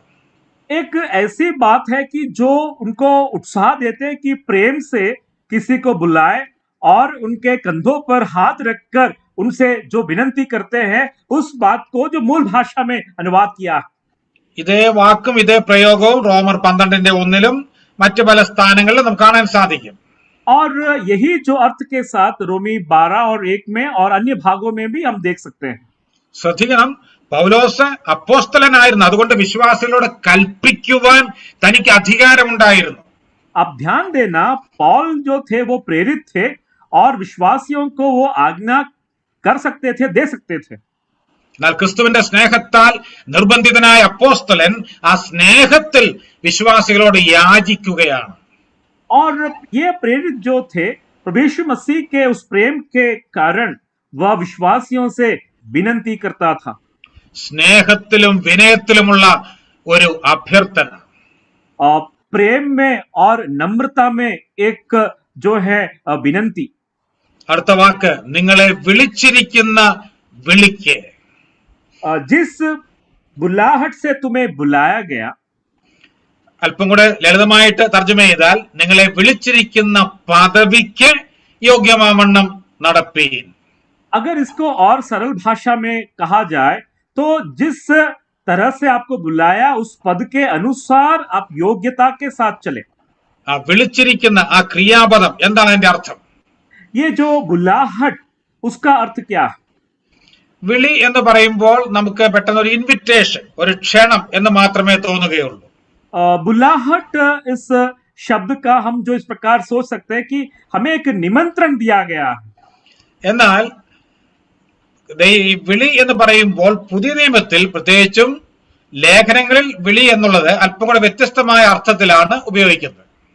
ये जो बुलाहट जो है, जो नए करार में, पत्रिका में एक अलग तरीके से इसको कहा गया है। വിളി എന്ന് പറയുന്നത് ദൈവത്തിന്റെ തെരഞ്ഞെടുപ്പും നിയമനവുമാണ് കാണിക്കുന്നത്. ये बुलाहट जो है वह परमेश्वर का बुलाहट और उनको योग्यता के अनुसार बुलाया, इस बात को कहते हैं। ഉദാഹരണത്തിന് ഈ റെഫറൻസസ് നോട്ട് ചെയ്യുക. അത് ഇവിടെ ഞാൻ മലയാളത്തിൽ എഴുതിയിട്ടില്ല. 2 പത്രോസ് 1:10 നാം വായിക്കുന്നു, നിങ്ങളുടെ വിളിയും തെരഞ്ഞെടുപ്പും ഉറപ്പാക്കുവാൻ അധികം ശ്രമിക്കുക. दूसरा पत्रस 1 अध्याय 10वीं आयत कहते हैं कि आपकी बुलाहट और आपकी योग्यता को आप सही मायने में समझ ले। ശ്രദ്ധിക്കുക, 2 വാക്കുകൾ, വിളിയും തെരഞ്ഞെടുപ്പും. വാസ്തവത്തിൽ വിളിയുടെ അർത്ഥമാണ് തെരഞ്ഞെടുപ്പ് എന്ന് പറയുന്നത്. यहाँ पर जो बुलाहट जो है वो आपको जो चुन लिया है, पसंद किया है, इस अर्थ में कहा है। ദൈവം ഒരാളിനെ വിളിച്ചു എന്ന് പറഞ്ഞാൽ അവനെ തെരഞ്ഞെടുത്തു, ഒരു പ്രത്യേക ദൗത്യം ഭരമേൽപ്പിച്ചു അല്ലെങ്കിൽ നിയമിച്ചു എന്നാണ് അതിന്റെ അർത്ഥം. परमेश्वर ने एक व्यक्ति को बुलाया, उसका अर्थ यह है कि उसको चुन लिया, पसंद किया और नियुक्त किया। അതുകൊണ്ടാണ് റോമർ 1:2 പൗലോസ് പറയുന്നു, ഞാൻ വേർതിരിച്ച് വിളിക്കപ്പെട്ട അപ്പോസ്തലനാണ്. इसलिए रोमियो की पत्रिका उसका 1 अध्याय और कलम 2 में इस प्रकार कहते हैं कि मुझे जो है बुलाया और मुझे इसके लिए अलग किया है। പൗലോസിനെ കർത്താവ് വിളിച്ചു എന്ന് പറഞ്ഞാൽ അപ്പോസ്തലനായിട്ട് നിയമിച്ചു എന്നാണ് അർത്ഥം. या पौलुस को जो बुलाया, इसका अर्थ है कि प्रेरित के तौर पर उनको नियुक्त किया गया। ഇവിടെ വിളിയുടെ 2 വശങ്ങളെ കുറിച്ച് ഞാൻ സ്ക്രീനിൽ കാണിക്കുന്നുണ്ട്, calling to salvation and calling to service. ये जो बुलाहट के संबंध में 2 बातें मैंने यहाँ पर स्क्रीन पर दिखाया है, जो बुलाहट उद्धार के लिए और बुलाहट सेवा के लिए। രക്ഷിക്കപ്പെട്ട എല്ലാവരെയും ഈ 2 നിലയിലും ദൈവം വിളിച്ചിരിക്കുകയാണ്. जो उद्धार पाए हैं उन सभी को इस 2 प्रकार से बुलाया गया है। ഒന്ന്, രക്ഷയ്ക്ക് വേണ്ടിയുള്ള വിളി. पहली बात है कि उद्धार के लिए जो बुलाहट। ഞാൻ ഇവിടെ എഴുതിയിരിക്കുന്ന റെഫറൻസസ് ഒക്കെ ഹിന്ദിയിലും അങ്ങനെ തന്നെയാണോ എന്ന് നിങ്ങൾ ചെക്ക് ചെയ്യണം. ചിലപ്പോൾ ഈ മലയാളവും ഹിന്ദിയും തമ്മിൽ അല്പം വ്യത്യാസം വരാൻ സാധ്യതയുണ്ട്. जो रेफरेंस मैंने लिखा है आप थोड़ा ध्यान देना, कई बार मलयालम और हिंदी में थोड़ा सा आगे पीछे हो सकता है। റോമർ 1:3 വിളിക്കപ്പെട്ട വിശുദ്ധന്മാർ എന്ന് റോമിലെ വിശ്വാസികളെ പൗലോസ് അഭിസംബോധന ചെയ്യുന്നു. पॉल पे जो है रोमियो के विश्वासियों से कहते हैं कि जो विश्वासियों को परमेश्वर ने बुलाया, അവിടെ പറയുന്നത് രക്ഷയ്ക്ക് വേണ്ടിയുള്ള വിളിയാണ്. वहां पर जो है उद्धार के लिए उस बुलाहट है। വിളിച്ചത് കൊണ്ട് അവർ വിശുദ്ധന്മാരായി തീർന്നു. बुलाया गया इसीलिए वो पवित्र जन बन गए। 2 തെസ്സലോനിക്കർ 1:13-14 വാക്യങ്ങളിൽ दूसरा थिस्सलुनीकिया उसका 1 अध्याय कलम 13 और 14 में രക്ഷയ്ക്കായി തെരഞ്ഞെടുത്തു, രക്ഷയ്ക്ക് വിളിച്ചു എന്ന 2 പ്രയോഗങ്ങളും കാണാൻ സാധിക്കും.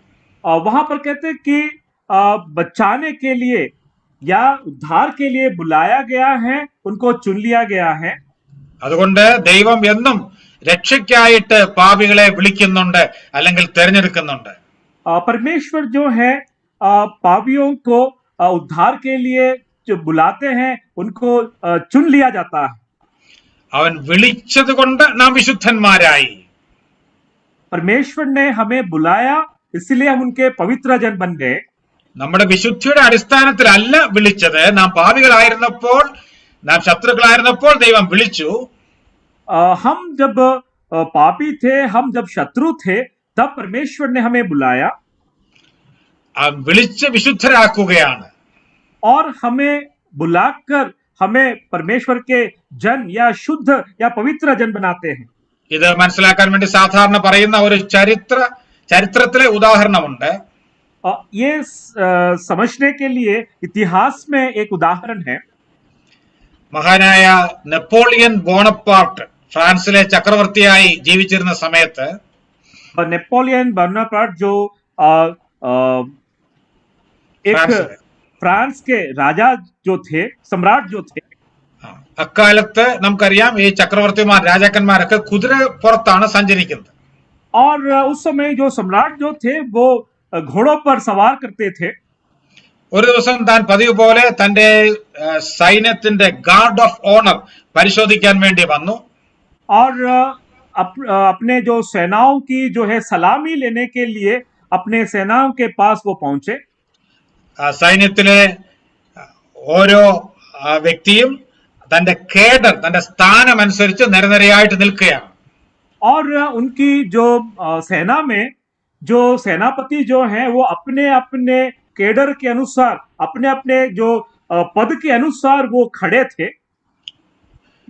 നെപ്പോളിയൻ തന്നെയാണ് ജനറൽ എന്ന് പറയുന്നത്. അതിനുശേഷം ബ്രിഗേഡിയർ, അതുപോലെ തന്നെ കമാൻഡർ, ബ്രിഗേഡിയർ, ക്യാപ്റ്റൻ, ഇങ്ങനെ ഓരോ സ്ഥാനം അനുസരിച്ച് ആളുകൾ നിൽക്കുകയാണ്.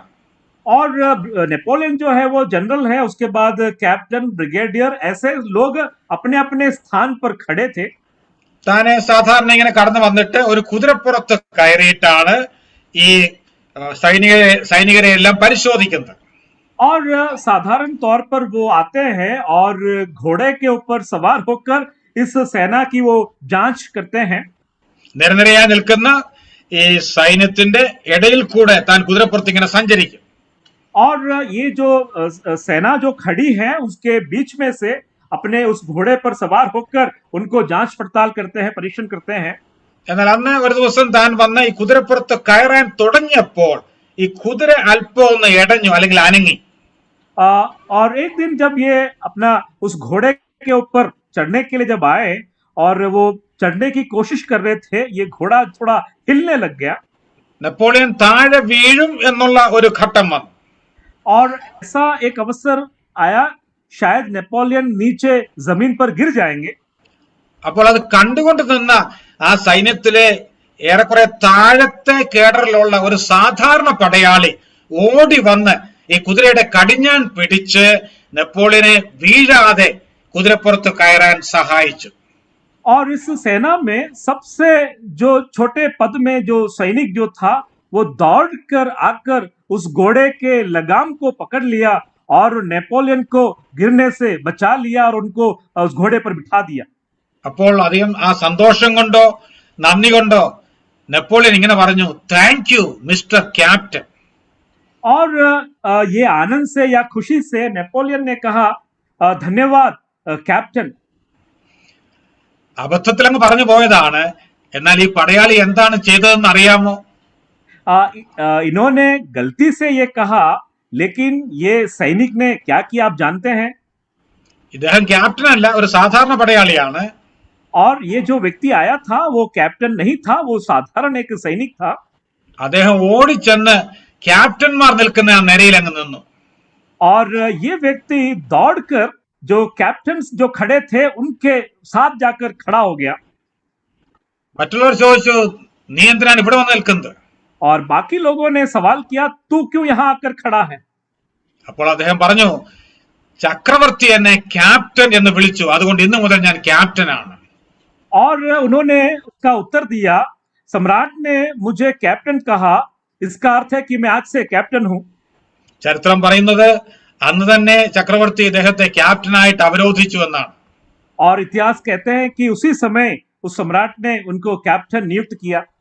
പ്രിയപ്പെട്ടവരെ, ഇതുപോലെ പാപികളായ നാം ക്രിസ്തുവിൽ വിശ്വസിച്ചപ്പോൾ ദൈവം നമ്മെ വിശുദ്ധന്മാരെന്ന് വിളിച്ചു പ്രഖ്യാപിച്ചു. प्रियजनों, जब परमेश्वर ने हमें बुलाया, हम पापियों को बुलाया, परमेश्वर ने हमें पवित्र जन होकर हमें नियुक्त किया. അങ്ങനെ നാം വിശുദ്ധന്മാരായി തീർന്നു. हम इस प्रकार पवित्र जन बन गए. അതാണ് അവിടെ രണ്ടാമത് പറയുന്ന വിളി അല്ലെങ്കിൽ സ്ഥാനം എന്നുള്ളത്. और जो दूसरी बुलाहट जो है वो स्थान के संबंध में है. എന്നാൽ ഈ വിളിയുടെ മറ്റ് ഞാൻ രക്ഷയ്ക്കുള്ള വിളിയെ കുറിച്ചാണ് പറഞ്ഞത്. രണ്ടാമത് കോളിംഗ് ടു സർവീസ്, ശുശ്രൂഷയ്ക്ക് വേണ്ടിയുള്ള വിളി. मैंने जो है उद्धार के उस बुलाहट के लिए कहा, और दूसरी बात जो है सेवा के लिए जो बुलाहट है. റോമർ 1:2 പൗലോസ് പറയുന്നു, ഞാൻ വേർതിരിച്ച് വിളിക്കപ്പെട്ട അപ്പോസ്തലനാണ്. रोमियो की पत्रिका उसका पहला अध्याय कलम 2 में कहते हैं कि मुझे जो है अलग करके सेवा के लिए बुलाया है. അതുകൊണ്ട് അപ്പോസ്തലന്മാർക്ക് മാത്രമേ ശുശ്രൂഷയ്ക്ക് വേണ്ടിയുള്ള വിളി ഉള്ളൂ എന്ന് തെറ്റിദ്ധരിക്കരുത്. इस तरह से गलत मत सोचना कि केवल प्रेरितों के लिए ही ये सुसमाचार की अलग से कोई बुलाहट है. ഈ 4-ാം അധ്യായത്തിൽ തന്നെ നാം വായിക്കുന്നുണ്ട്, അവൻ ചിലരെ അപ്പോസ്തലന്മാരായും ചിലരെ പ്രവാചകന്മാരായും ചിലരെ ഇടയന്മാരായിട്ടും സുവിശേഷന്മാരായിട്ടും ചിലരെ ഇടയന്മാരായിട്ടും അതുപോലെ അവരെ ടീച്ചേഴ്സ് ആയിട്ട് ഒക്കെ നിയമിച്ചിട്ടുണ്ടായിരുന്നു. अध्याय 4 में हम पढ़ते हैं कि कुछ लोगों को प्रेरित नियुक्त किया, कुछ भविष्यवक्ताएं, कुछ सुसमाचार सुनाने वाले, कुछ रखवाले, कुछ उपदेशक, इस प्रकार से नियुक्त किया गया. അങ്ങനെയുള്ളവർക്കും മാത്രമല്ല ഓരോ വിശ്വാസിക്കും ദൈവം ഏൽപ്പിച്ച ഓരോ ശുശ്രൂഷ ഉണ്ട് എന്നുള്ളത് മറന്നു പോകരുത്. ये हमें नहीं भूलना है कि हर विश्वासी जन को परमेश्वर ने अपनी जिम्मेदारियां नियुक्त की हैं. അതുകൊണ്ട് നാം ഓരോരുത്തരും നമ്മെ ദൈവം ഭരമേൽപ്പിച്ചിരിക്കുന്ന ആ ശുശ്രൂഷ എന്താണെന്ന് മനസ്സിലാക്കണം. हम हरेक जो है हमारे लिए परमेश्वर ने क्या जिम्मेदारी दिया है उसको हमें समझना होगा. ആ ശുശ്രൂഷ നാം നിറവേറ്റേണ്ടതും ആവശ്യമാണ്. और उस सेवकाई को पूरा करना, जिम्मेदारी को पूरा करना आवश्यक है. ശരി, ഈ വിളിയുടെ ചില പ്രത്യേകതകൾ നാം വായിക്കുന്നു. और यहाँ की खासियत या मुख्य विषय हम देखते हैं. ഫിലിപ്പിയർ 3:14 ഇതിനെ പരമവിളി എന്ന് വിളിച്ചിട്ടുണ്ട്. और फिलिपियों की पत्रिका 3 अध्याय में कहते हैं कि ये बहुत उत्तम एक बुलाहट है. ഹൈ കോളിംഗ് അല്ലെങ്കിൽ പരമമായ വിളി. ये जो है बहुत उच्च कोटि का एक बुलाहट है. 2 തിമോഥെയോസ് 1:9 നാം വായിക്കുന്നു വിശുദ്ധമായ വിളി, വിശുദ്ധ വിളി. और दूसरा तिमोथी 1:9 में कहते हैं कि एक पवित्र बुलाहट है. എബ്രായർ 3:1 നാം വായിക്കുന്നു സ്വർഗീയ വിളി. इब्रानियों की पत्रिका 3 अध्याय पहली आयत में कहते हैं कि ये एक स्वर्गीय बुलाहट है. അപ്പോൾ പരമമായ വിശുദ്ധമായ സ്വർഗീയ വിളി കൊണ്ട് ദൈവം നമ്മെ ക്രിസ്തുവിൽ വിളിച്ചു. परमेश्वर ने हमें प्रभु यीशु मसीह में जो उच्च बुलाहट, पवित्र बुलाहट और स्वर्गीय बुलाहट के लिए हमें बुलाया गया है. നമുക്ക് അറിയാവുന്നത് നാം സുവിശേഷം കേട്ടു വിശ്വസിച്ചു എന്ന് മാത്രമാണ്. हमने केवल सुसमाचार सुन के विश्वास किया है. എന്നാൽ പ്രിയപ്പെട്ടവരെ ഓർക്കുക, അതിന്റെ പിന്നിൽ ദൈവത്തിന്റെ വിളി ഉണ്ടായിരുന്നു. प्रियजनों, इस बात को समझना, इसके पीछे परमेश्वर की बहुत बड़ी एक बुलाहट थी. ആ വിളി കൊണ്ട് നമ്മെ വിളിച്ചിരിക്കാൻ, ഒരു പദവിയിലേക്ക് വിളിച്ചിരിക്കാൻ. രണ്ടാമത്തെ വിളി എന്ന് പറയുന്നത് പദവിയാണ്, സ്ഥാനമാണ്. हमें जो बुलाहट दिया गया है वो एक पद के लिए, एक स्थान के लिए बुलाया गया है. എന്താണ് ആ സ്ഥാനം? വിശുദ്ധന്മാർ എന്ന സ്ഥാനം. और वो स्थान क्या है? पवित्र जन का एक स्थान है. എന്താണ് അതിന്റെ അർത്ഥം? വിശുദ്ധൻ എന്ന പദത്തിന്റെ അർത്ഥം എന്താണ്? और पवित्रता का अर्थ क्या है? അതിന്റെ പ്രധാനപ്പെട്ട അർത്ഥം ലോകത്തിൽ നിന്ന് വിളിച്ച് വേർതിരിക്കപ്പെട്ടവൻ, സെപ്പറേറ്റഡ് വൺസ് എന്നാണ് അതിന്റെ അർത്ഥം. उसका अर्थ यह है कि संसार से बुलाया गया, उनको पवित्र बनाया गया, उनको अलगाव कर दिया, अलग किया गया. പലപ്പോഴും അതിന് നാം ഊന്നൽ കൊടുത്ത് പറയാറുണ്ട്. कई बार उसको भी हम इस प्रकार से कहते हैं. എന്നാൽ ഇതിന്റെ ഒരു മറുവശമുണ്ട്. इसका एक दूसरा भाग भी है. ഞാൻ എല്ലാ വാക്യങ്ങളും ഇതിനകത്ത് ഡിസ്പ്ലേ ചെയ്തിട്ടില്ല. 2 പത്രോസ് 1:4 നാം വായിക്കുന്നു, നാം ദിവ്യ സ്വഭാവത്തിന് കൂട്ടാളികളായി തീർന്നിരിക്കുന്നു. दूसरा पत्रोस 1 अध्याय और कलम 4 में कहते हैं कि हमें स्वर्गीय स्वभाव के लिए बुलाया गया. അപ്പോൾ നമ്മെ ദൈവം വിശുദ്ധരായി പ്രഖ്യാപിച്ചപ്പോൾ 2 കാര്യങ്ങൾ നടന്നു. जब परमेश्वर ने हमें बुलाया उस समय 2 बातें हमारे जीवन में बन जाती हैं. നമ്മെ ലോകത്തിൽ നിന്ന് വിളിച്ച് വേർതിരിച്ചു. വിളിച്ച് വേർതിരിക്കപ്പെട്ടവരുടെ കൂട്ടമാണല്ലോ സഭ എന്ന് പറയുന്നത്. हमें संसार से अलग किया गया, बुलाया गया, परमेश्वर के लोगों के मध्य में ये हमारे लिए कलीसिया है. രണ്ടാമത് നമുക്കൊരു പുതിയ സ്വഭാവം, ദിവ്യ സ്വഭാവം തന്നു. दूसरी बात है कि हमें एक नया स्वभाव, स्वर्गीय स्वभाव हमें दिया गया है. അതിനെക്കുറിച്ചാണ് 2 കൊരിന്ത്യർ 5:17 പുതിയ സൃഷ്ടി എന്ന് പറയുന്നത്. दूसरा कुरिन्थी 5:13 में कहते हैं कि एक नई सृष्टि. 1 യോഹന്നാൻ 3:9 ആ വിത്ത്, അവന്റെ വിത്ത് നിങ്ങളിൽ വസിക്കുന്നു. ഇതെല്ലാം ഒന്ന് തന്നെയാണ്. ദ ഡിവൈൻ ക്യാരക്ടർ, ദിവ്യ സ്വഭാവം. पहला यूहन्ना 3 और 9 में कहते हैं ये सारे जो है परमेश्वर का जो बीज बोया गया है, दिव्य स्वभाव से हमें बनाया गया है. അപ്പോൾ നമുക്കിപ്പോൾ എത്ര സ്വഭാവങ്ങളുണ്ട്? तो अब हमारे में कितने सारे स्वभाव हैं? ജന്മന നമുക്ക് ആദാമിൽ നിന്ന് കിട്ടിയ ആദാമ്യ സ്വഭാവം, പാപപ്രകൃതം ഉണ്ട്. जन्म के द्वारा आदाम के जो पापमय स्वभाव है, എന്നാൽ രക്ഷിക്കപ്പെട്ട സമയത്ത് നമുക്ക് ലഭിച്ച ദിവ്യ സ്വഭാവവും നമ്മുടെ ഉള്ളിലുണ്ട്. और उद्धार के समय उद्धार पाने के कारण परमेश्वर का जो दिव्य स्वभाव हमारे में आ गया. മറ്റു നിലയിൽ പറഞ്ഞാൽ രക്ഷിക്കപ്പെട്ട സമയത്ത് ക്രിസ്തുവിന്റെ നീതിയും വിശുദ്ധിയും നമ്മുടെ അക്കൗണ്ടിൽ ദൈവം നിക്ഷേപിച്ചു. उसका एक दूसरा अर्थ में यदि कहा जाए, हम विश्वास के द्वारा यीशु मसीह का जो न्याय का बात है और पवित्रता जो है वो हमारे अकाउंट में डाला गया है. വാസ്തവത്തിൽ ആദ്യത്തെ 3 അധ്യായങ്ങൾ പറയുന്ന ആ സ്ഥാനീയമായ സത്യങ്ങൾ, പൊസിഷണൽ ട്രൂത്ത്സ്, അത് പ്രായോഗികമാക്കാനുള്ള കൽപ്പനയാണ് 4:1 മുതൽ നാം കാണുന്നത്. और पहले के जो 3 अध्याय के अंदर जो है उपदेश जो है उसकी सच्चाई को हमारे प्रायोगिक जीवन में किस प्रकार हमें लाना है, इस बात को अध्याय 4 में हम देखते हैं. ഈ പൊസിഷനും പ്രാക്ടീസും തമ്മിലുള്ള വ്യത്യാസം നാം മനസ്സിലാക്കണം. हमारा स्थान और हमारा कर्तव्य, इन दोनों बातों को हमें समझना होगा. നാം ക്രിസ്തുവിലായതുകൊണ്ട് ദൈവത്തിന്റെ ദൃഷ്ടിയിൽ ക്രിസ്തുവിൽ കൂടെ നമ്മെ നോക്കുമ്പോൾ നാം 100% വിശുദ്ധരാണ്. प्रभु यीशु मसीह में जब हमें देखा जाता है तो हम 100% हम शुद्ध हैं, पवित्र हैं. അതുകൊണ്ടാണ് നമ്മെ വിശുദ്ധന്മാർ എന്ന് വിളിക്കുവാൻ ദൈവം ലജ്ജിക്കാത്തത്. इसलिए परमेश्वर जो है वो लज्जित नहीं होते हैं हमें पवित्र बुलाने में. മാത്രമല്ല ദൈവത്തിന്റെ പരിശുദ്ധ ആത്മാവിനെ നമ്മുടെ ഹൃദയങ്ങളിൽ പകർന്നിരിക്കുകയാണ്. और उतना नहीं, लेकिन परमेश्वर ने अपने पवित्र आत्मा को हमारे हृदय में उंडेला गया. അതുകൊണ്ട് എല്ലാ വിശ്വാസികളും വിശുദ്ധരാണ്. इसलिए सभी विश्वासी जो हैं वो पवित्र जन हैं. അതിനുവേണ്ടി നാം ഒന്നും ചെയ്തില്ല, നാം ക്രിസ്തുവിൽ വിശ്വസിച്ചു എന്ന് മാത്രം. हमने इसके लिए और कुछ नहीं किया है, केवल हमने प्रभु यीशु मसीह पर विश्वास किया है. എന്നാൽ ഈ വിശുദ്ധി പ്രായോഗികമാക്കണമെങ്കിൽ അത് നമ്മുടെ കടപ്പാടാണ്. നാം ചിലത് ചെയ്തേ മതിയാകുള്ളൂ. और इस विश्वास को जो हमारे प्रायोगिक जीवन में लाने के लिए इसके पीछे हमें कुछ करना होगा. ഈ പ്രായോഗിക സ്ഥാനവും നമ്മുടെ നിലവാരവും അല്ലെങ്കിൽ പ്രാക്ടീസും തമ്മിലുള്ള വ്യത്യാസം മനസ്സിലാക്കാൻ വേണ്ടി ഞാൻ സാധാരണ പറയുന്ന ഒരു സാങ്കല്പിക ഉദാഹരണമുണ്ട്. मैं एक उदाहरण कहता हूं जो हमारा स्थान और हमारा जो कार्य जो है, कर्तव्य को किस प्रकार से हम समझ सकते हैं. ഏത് ഗഹനമായ ഉപദേശ വിഷയങ്ങളും ഉദാഹരണ സഹിതം പറയുമ്പോൾ മനസ്സിലാകും. അതുകൊണ്ടാണ് ഞാൻ ഇത്രയും ഉദാഹരണങ്ങൾ പറയുന്നത്. बहुत गहरा जो उपदेश भी यदि हम उदाहरण के साथ हम कहें तो उसको हम सरल तौर पर हम समझ सकते हैं. ഇതൊരു സാങ്കല്പിക ഉദാഹരണമാണ്, ചരിത്ര സംഭവമല്ല. ये जो है एक कही हुई बात है, इतिहास में इसके बारे में कोई साबित नहीं है.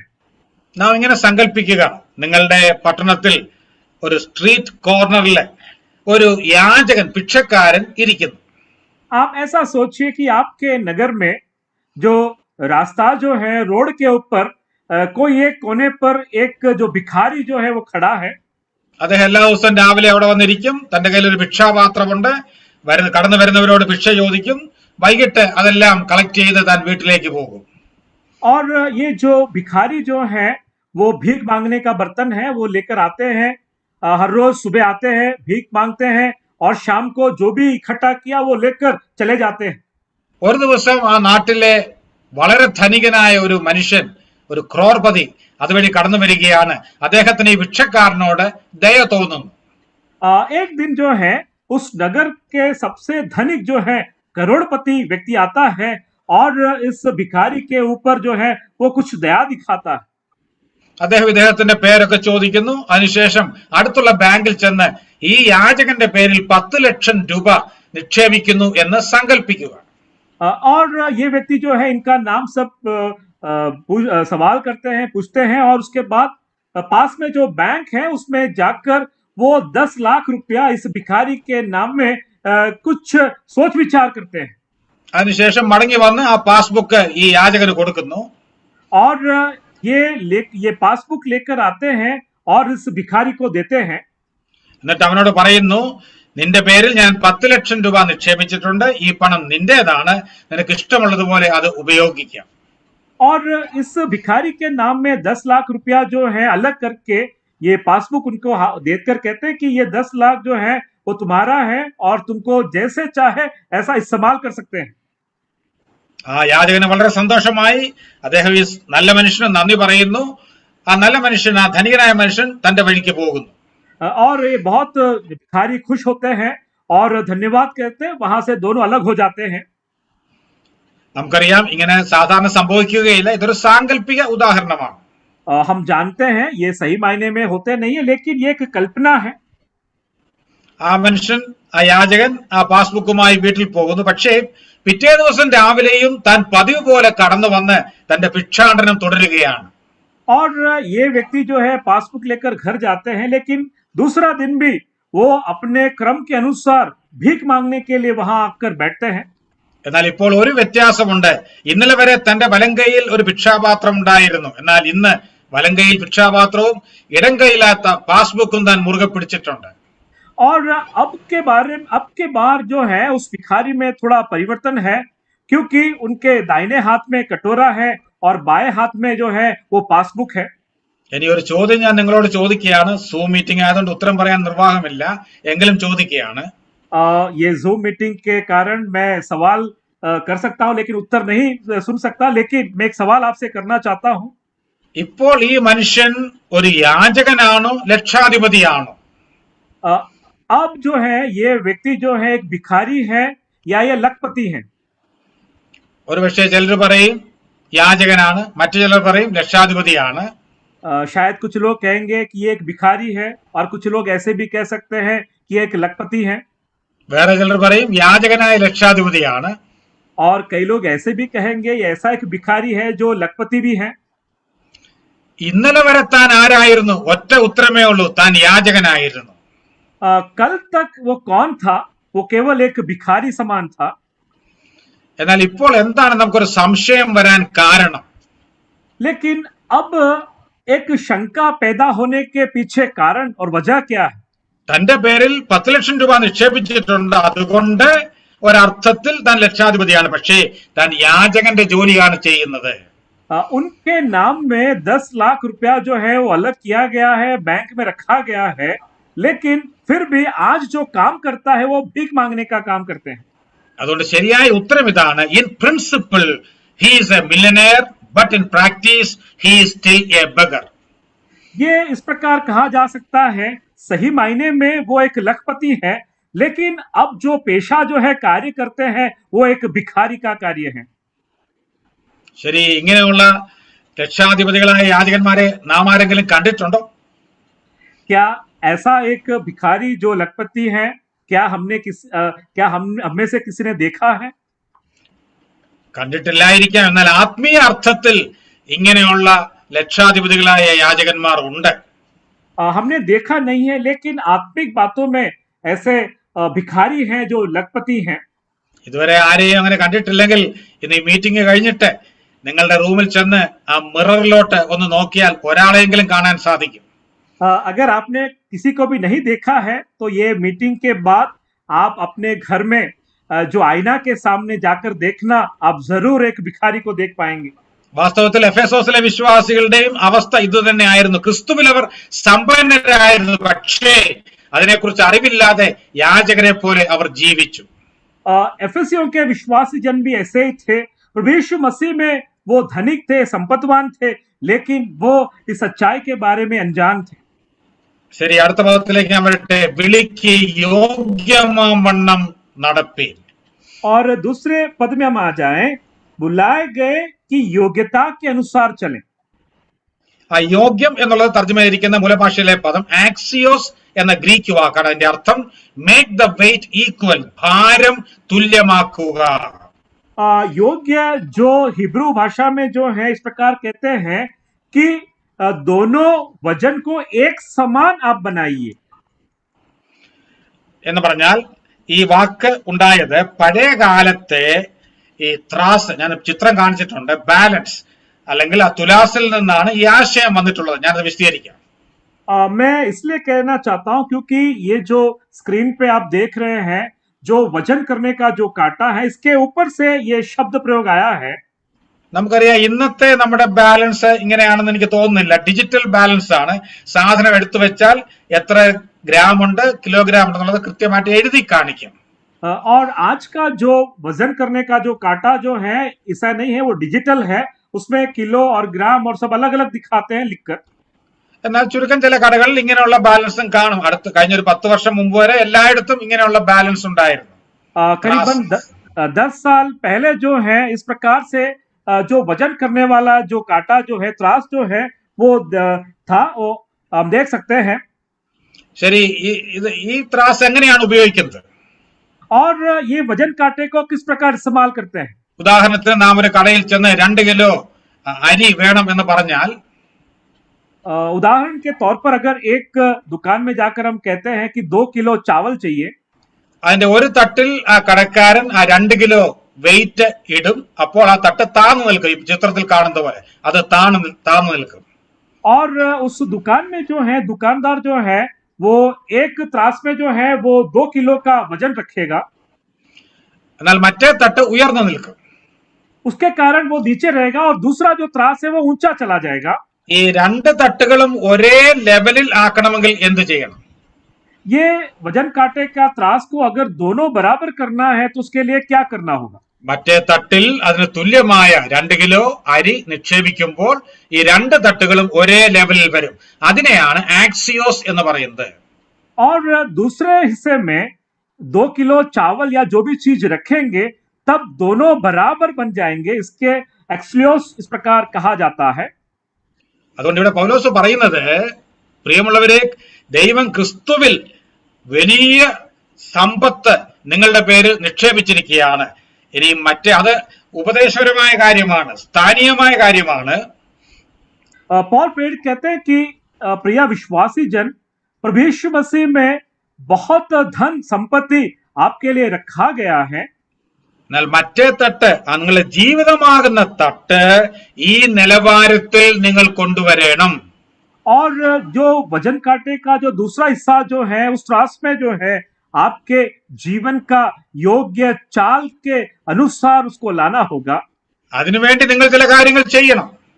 और उसके लिए आपको कुछ कार्य करना होगा. അതാണ് യോഗ്യമായി നടക്കുക എന്ന് പറയുന്നത്. इसलिए कहते हैं कि उसके योग्य चाल चलो. നടപ്പ് എന്നുള്ളത് പുതിയ നിയമത്തിൽ ജീവിതത്തെ കാണിക്കുന്ന പദമാണ്. और चाल जो है वो नए करार में जीवन को दर्शाता है. അപ്പോൾ നിങ്ങളെ വിളിച്ചിരിക്കുന്ന ആ പദവിക്ക് യോഗ്യമായി നിങ്ങൾ ജീവിക്കണം എന്നാണ് ആ വാചകത്തിന്റെ അർത്ഥം. और इस पद का अर्थ यह है कि आपको जिस स्थान में पद में बुलाया गया है उसके योग्यता के मुताबिक आप चलिए. നമുക്കറിയാം, ഒരു വ്യക്തി ഒരു പ്രത്യേകമായ ജോലിയിൽ പ്രവേശിച്ചാൽ, ഉദാഹരണത്തിന് പോലീസ് ഡിപ്പാർട്ട്മെന്റിൽ പ്രവേശിക്കുന്ന അല്ലെങ്കിൽ സൈന്യത്തിൽ ചേരുന്നു എന്ന് സങ്കല്പിക്കുക. ऐसे आप सोचिए कि एक व्यक्ति जो है एक नौकरी में चढ़ते हैं, पुलिस डिपार्टमेंट में या सेना में भर्ती होते हैं. ഉടനെ അദ്ദേഹത്തിന് ഒരു യൂണിഫോം കിട്ടും. പിന്നെ അവർക്കെല്ലാം ഒരു പെരുമാറ്റ ചട്ടമുണ്ട്. ചില കാര്യങ്ങൾ ചെയ്യണം, ചില കാര്യങ്ങൾ ചെയ്യാൻ പാടില്ല. അതനുസരിച്ചായിരിക്കും അന്നു മുതൽ ആ വ്യക്തി ജീവിക്കുന്നത്. और उनको यूनिफॉर्म दिया जाता है और उनमें ऐसे भी कुछ कार्य होते हैं कि कुछ काम वो कर सकते हैं, कुछ काम वो नहीं कर सकते हैं. इस बात को उन्हें ध्यान देना होगा. എന്ന് പറഞ്ഞതുപോലെ ഓരോ വിശ്വാസിക്കും ദൈവം കൊടുത്തിരിക്കുന്ന ഒരു കോഡ് ഓഫ് കോണ്ടക്ട്, ഒരു പെരുമാറ്റച്ചട്ടമുണ്ട്. इस प्रकार परमेश्वर ने हरेक विश्वासी को जो है कोड ऑफ कंडक्ट या कार्य करने का एक स्थान, जिम्मेदारी दी है. അതുകൊണ്ട് അതനുസരിച്ച് ജീവിക്കണം എന്നാണ് തുടർന്നുള്ള വാക്യങ്ങൾ പറയുന്നത്. और बाकी के पदों में कहते हैं कि इसलिए उसके अनुसार, उसके योग्यता के मुताबिक आप चले. വാസ്തവത്തിൽ പുതിയ വിശ്വാസികളായ നമുക്ക് വലിയ ഒരു വെല്ലുവിളിയാണ് തന്നിരിക്കുന്നത്. हम जो नए करार के विश्वासियों के लिए बहुत बड़ी एक बुलावा यहाँ पर हम देख सकते हैं. പഴയ നിയമത്തിൽ ഭക്തന്മാരെ കുറിച്ചൊക്കെ പറയുന്ന ശ്രേഷ്ഠമായ കാര്യം അവർ ദൈവത്തോട് കൂടെ നടന്നു എന്നാണ്. पुराने करार में परमेश्वर के भक्त जनों के बारे में कहा गया है कि वो परमेश्वर के साथ चले. ഹാബേൽ ദൈവത്തോട് ഹാനോക്ക് ദൈവത്തോട് കൂടെ നടന്നു എന്നൊക്കെ നാം വായിക്കുന്നു. हम पढ़ते हैं कि हानोक जो था वो हनोक परमेश्वर के साथ चले. പുതിയ വിശ്വാസികളായ നാം തീർച്ചയായും ദൈവത്തോട് കൂടെ നടക്കണം. പോരാ, 1 യോഹന്നാൻ 2:6 വായിക്കുന്ന പോലെ അവനിൽ വസിക്കുന്നു എന്ന് പറയുന്നവൻ അവൻ നടന്നതുപോലെ നടക്കേണ്ടതാകുന്നു.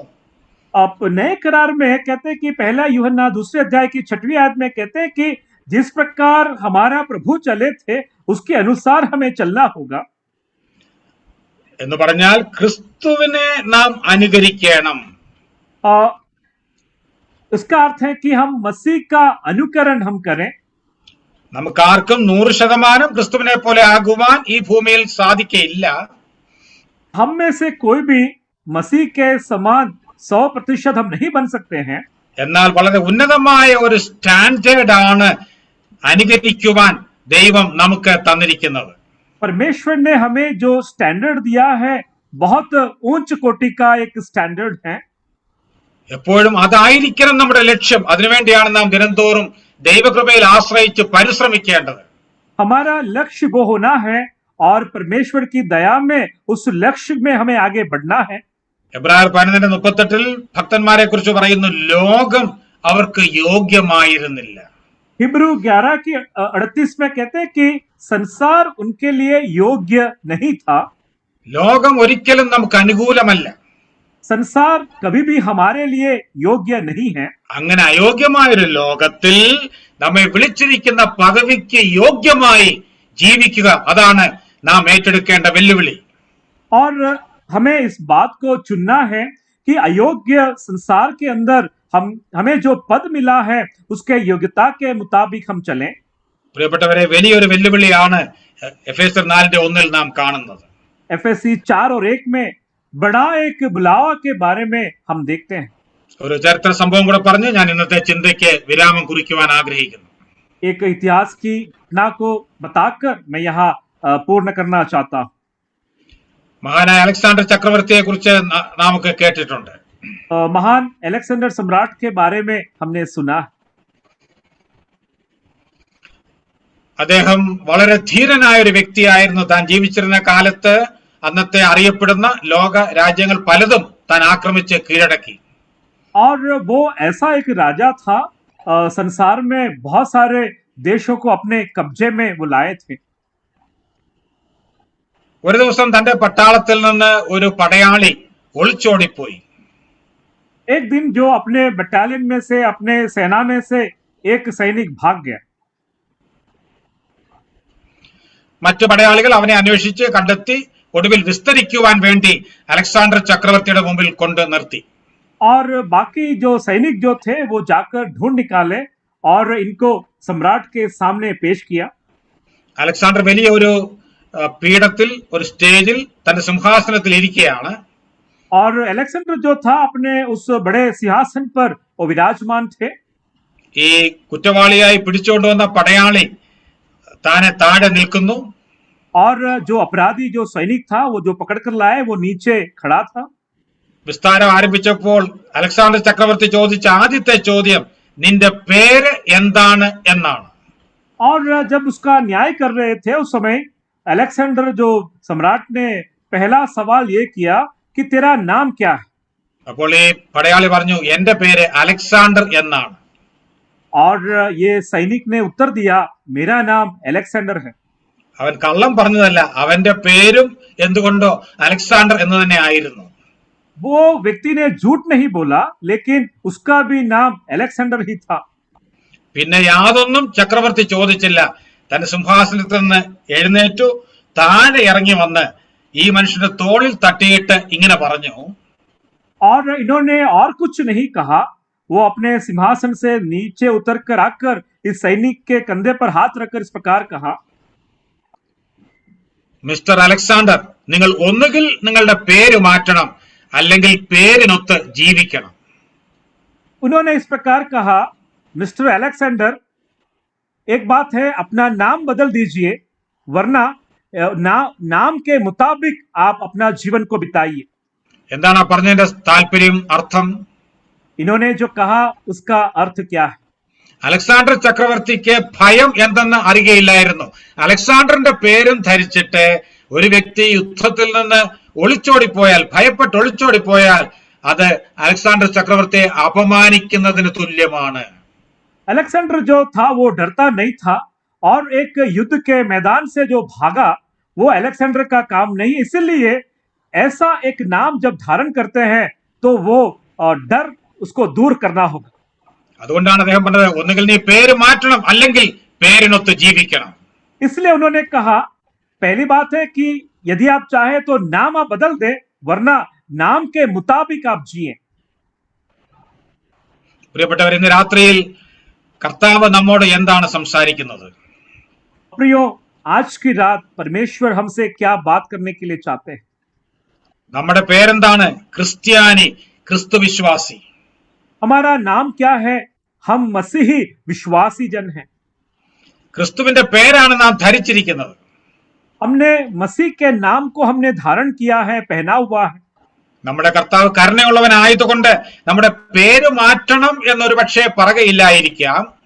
हमारा परमेश्वर दया दिखाने वाला है, शायद वो इस प्रकार कहते हैं कि हमारा नाम बदलने की आवश्यकता नहीं है। എന്നാൽ തീർച്ചയായും അവൻ നമ്മോട് പറയും, ആ പേരിനൊത്ത് ജീവിക്കണം എന്ന്. लेकिन वह सही मायने में वो इस प्रकार कहते हैं, उस नाम के मुताबिक आप अपने जीवन को बिताइए। അതുകൊണ്ട് ഈ മീറ്റിംഗ് അവസാനിപ്പിക്കുന്ന ഈ സമയത്ത് ഞാൻ ഇങ്ങനെ പറയട്ടെ, നമ്മെ വിളിച്ചിരിക്കുന്ന വിളിക്ക് യോഗ്യമാവണ്ണം നടപ്പാൻ ഒരു തീരുമാനം എടുത്ത് നമുക്ക് നമ്മുടെ ഭവനങ്ങളിൽ ഇന്ന് വിശ്രമിക്കാം. मैं इस मीटिंग को पूर्ण करने से पहले मैं ये कहना चाहता हूं कि हमें जो बुलाहट से बुलाया गया है उसके योग्यता के अनुसार हम हमारे भवनों में, हमारे स्थानों में हम चलें। വരുന്ന ദിവസങ്ങളിൽ അങ്ങനെ ജീവിക്കുവാൻ ദൈവം തന്റെ പരിശുദ്ധാത്മാവിനാൽ വചനം സംസാരിച്ചെന്നെയും കേട്ട നിങ്ങളെയും ഒരുപോലെ സഹായിക്കട്ടെ എന്ന് പ്രാർത്ഥിച്ചുകൊണ്ട് ഞാൻ എന്റെ വാക്കുകൾക്ക് വിരാമം കുറിക്കുന്നു. ആമേൻ. मेरे पवित्र आत्मा के उस संकल्प के द्वारा, प्रार्थना के द्वारा आने वाले दिनों में इस जो वचन को सुना है उसके मुताबिक चलने के लिए प्रभु हमें सहायता करे। प्रभु के नाम की महिमा हो। आमीन।